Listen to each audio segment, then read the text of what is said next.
97.1 The Ticket Facebook page.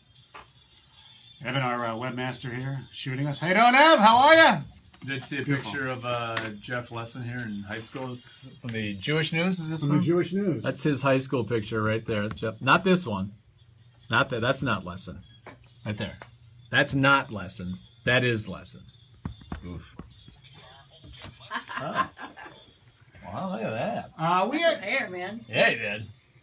Still does. Some big hair. We have some, not as big as my Jew fro from the 70s, though. No, your fro is. Tony was a handsome man when he was younger. Not that you're not now, I but mean, I understand. no, he had the You're hair different, working. That's what happened Yeah. when You were gained, skinny. Like 50 pounds or whatever. I think Giant more than that. hair. Yes. That fro was impressive. How long did it take you to get it all even and fluffy? I don't know. A few minutes. You know, you had to pick and you just... You would pick it out? Oh, Yeah, yeah, for sure. Okay. Absolutely. You know who you look like? Oh, no one's going to know it. Well, you'll know it. A young Albert Hammond from the Strokes. I'll find a picture. All right. Not Fab Moretti, but Although, Albert Hammond. Kind of, but yeah. I'll see if I can find a picture. Go ahead. We're talking about the 90s game shows because there's going to be a revival for at least a week of what, Double Dare. Double Dare, okay. yeah. I forgot about this one, which is a classic. Win Ben Stein's Money. Yeah. I love that Yes! show. Oh, that's Jimmy great. Kimmel. Great. I miss You Can't Do That on Television. That's Bob and Yeah, McCall. I would watch that. I tried out for Double Dare when it came to Southfield for a long time ago. My parents took us out of school to attend. Clearly, we didn't get on the show. One of the dumbest but funniest shows ever was Sledgehammer. I don't remember that one. Studs was my favorite, which was a dating Studs, show. yeah. Not really a game show, but my jam back in the day would be Kid Bits. I vaguely remember was Kid that Bits. Kid Bits? Wasn't that one of those? That I don't know. When people say American Gladiator, I think of Globo Gym Dodgeball Team. Laser, Blazer, Razor, etc. And Press Your Luck. Wait, WHIT. A. Calvin Johnson will be featured on ESPN's E60 tonight. And they did a little preview. They sent out some stuff so people could, hear from Calvin. Mm-hmm.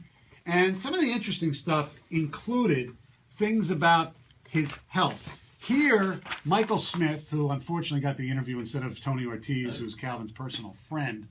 Ooh, Yeah, geez, lower you- your I mic, am. or your headphones, actually. Lower your headphones. Okay. Here, he was asked about why he retired. I decided to retire based off of the way my body felt, the way I felt mentally, and all those things working together. I wanted to not have those problems later down the road. And there are certain things, man, that were really like the way it felt getting up in the morning, can't walk around.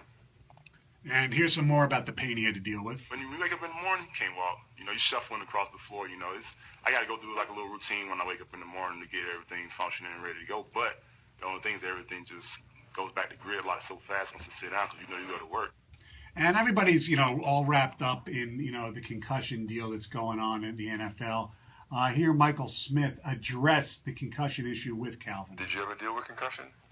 Yeah, I had a couple of them. I had some. And that was, it's so funny during, early in my career, they would really, if you talked about concussion, everybody was trying to hush you up real quick because the team would get in trouble, if they didn't diagnose a concussion that you might have got during the game. And it's clear to see when you get a concussion, man. In football, concussions happen. It's not on every play, and they happen like every third play. All the helmet contact, guys hitting the ground, heads hitting the ground. It's simply when your brain touches your skull from the movement or the inertia, man. It's simple to get a concussion.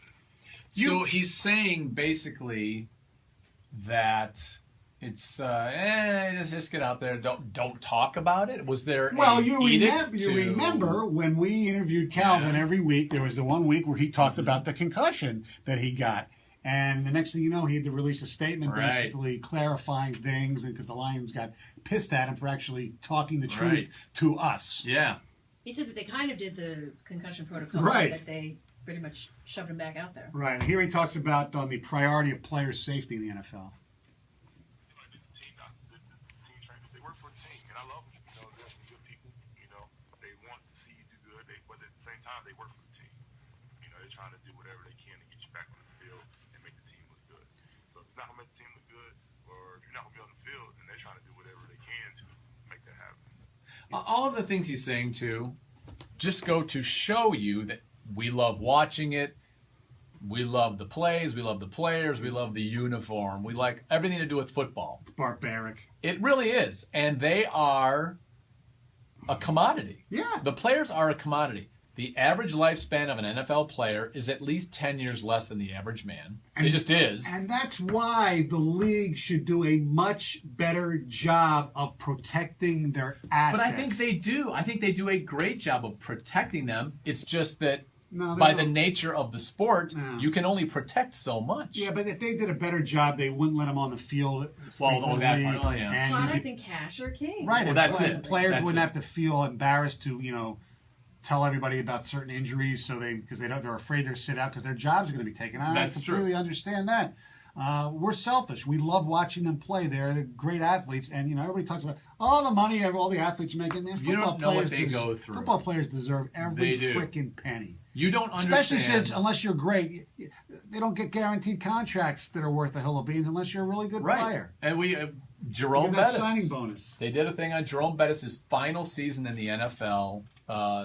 I forget who was airing it, but it was a pregame deal where they were talking about basically his week.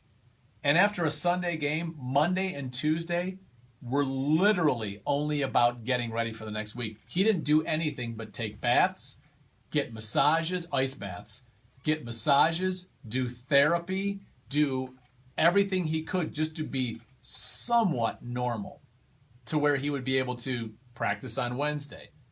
And that was it every week. And every player, and especially someone like him, a running back, Right.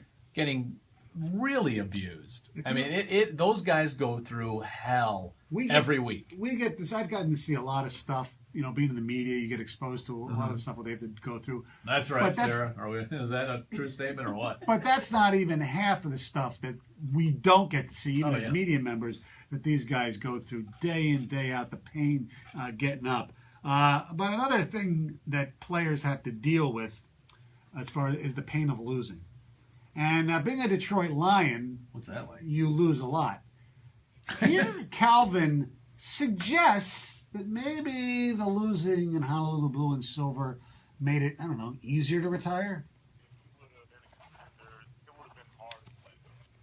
Or you not playing because you can't or because you just don't want to. We got a lot of miles on my way. I got a lot of other things I want to do. Look, I contend, I know Tony disagrees, if they were close, If they were They were 12-4 last year. they were a playoff team, Yeah. if they had the year before this year, where they went to the playoffs and felt that they got hosed by the Yeah. officials and everything they was on did. the upswing, I think he would be back. I don't know think that s- for a fact. Or I don't anything, either. Just a guess. But don't- I think he might be back only because of what he just said there. Right. I don't think it's being disingenuous. No. I just think you're willing to go through certain things to have excellence in your career.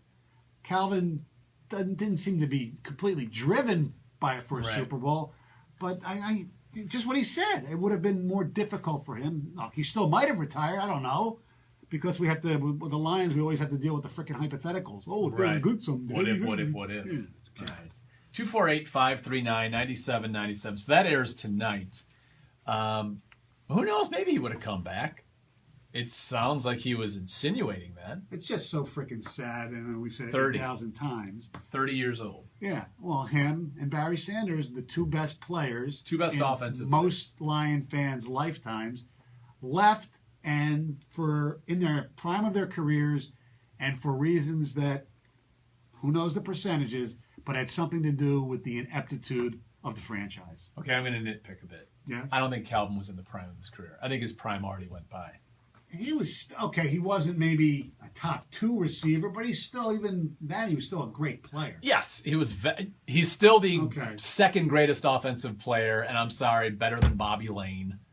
I wasn't Okay. around for that. I don't Oh, yeah. know. I know they won Okay, championships, yeah, Calvin was but not as good as he was when he set the record. I understand that, but he was still worth getting double teamed. He Yeah. was still a threat. He was still a great player. Yeah. So he's still great, but on the downside a little bit. Yeah, I'm not going to argue that. your two greatest players retired at 32 and 30. Right, and you could also argue that even though he's kind of a douche, and Ndamukong Suh left. The best defensive player in some people's lifetime, and so Oh, yeah. and he left with Lions getting so. Somehow that one doesn't hurt as much. Sue, Barry, and Calvin all left, and the Lions got nothing.